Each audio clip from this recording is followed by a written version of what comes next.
Hi guys, and welcome to another Hero of the Week. This week's hero is Nigel Farage's nemesis, Paul Nowak, the General Secretary of the TUC. Now, with the rise of Reform UK and the news this week that they have more subscribers or members than the Conservative Party, Paul had a word of warning for those who are attracted to Nigel Farage's siren song. The man is a fraud and Reform UK is a dead end. Paul asked people to be patient with the new Labour government and not to fall for Farage's tricks. Have a listen to this. I think in 89 seats that Labour won, Reform came second. Now, that is a pretty alarming number for Labour. What do you say to those voters who are switching sides? Well, listen, I understand why people are frustrated with politics and are looking for an alternative beyond, what's been the mainstream for decades in this country. But I would say simply this to the mat. Nigel Farage and Reform are fraudsters. They're shysters. And I'll give you a practical example of that. This is a man who says he stands up for working class people and working class communities and voted against the Employment Rights Bill that would have given employment rights to millions of working people. And when you scratch away behind the bonhomie and the working class cosplay from Nigel Farage, it's the same old diet of deregulation, privatisation and tax cuts for the rich. So I understand people's frustrations, but I would say to them, give Labour this year, let the government deliver, let them show what difference they can make. Nigel Farage and Reform, I think, are a dead end, and they're a dead end, I think, that the British public will see through. Wonderful. I love this guy. Okay, I'm complete agreement with one exception. The one exception that the British people will see through Nigel Farage and realise that he is a fraudster, he is a charlatan. Because unfortunately, we can see in 2016 that people didn't see through his charlatanism. In 2019, they didn't realise that he was a fraudster. And of course, in 2024, the people of Clacton thought that it would be a good idea to send Nigel Farage to the House of Commons to represent them. And what has he been doing? Has he been representing his constituents in Clacton? No, well, we know the answer to that.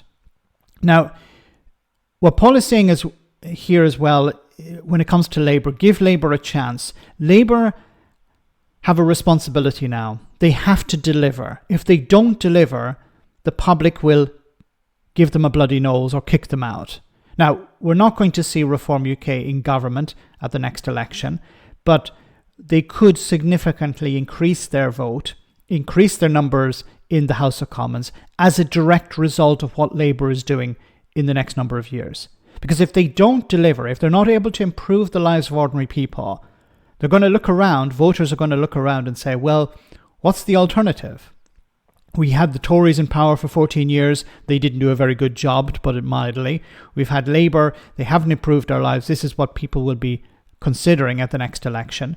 And if they come to that conclusion, they're going to vote maybe for the Green Party or they're going to vote for Reform UK. And Farage, all he has to do is sit on the sidelines, like during the Brexit negotiations, and say, you're not doing it right. If we were in power, we would reduce immigration. If we were in power, we would put more money in people's pockets. If we were in power, we would eliminate the NHS waiting list. So it's easy for Farage to sit on the sidelines like the heckler in the comedy club, saying, I would do it better. And unfortunately, we have ample evidence to support the idea that people believe that he would do it better. They supported him in 2019. They supported him this year. So obviously, we can't ignore the reality that there's a significant portion of the population that would say, let's give Nigel Farage a chance. He doesn't even have to get into power to have influence.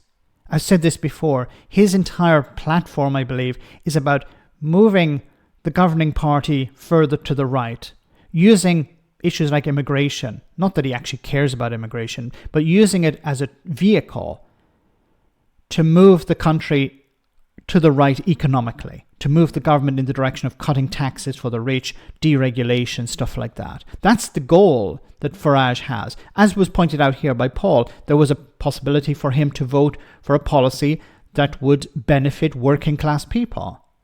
And Farage voted against that because he's not interested in protecting working class people. He's interested in protecting the richest in society, including people like himself. Let me know in the comment section, guys, what you think. As always, your comments are greatly appreciated. Thanks a lot.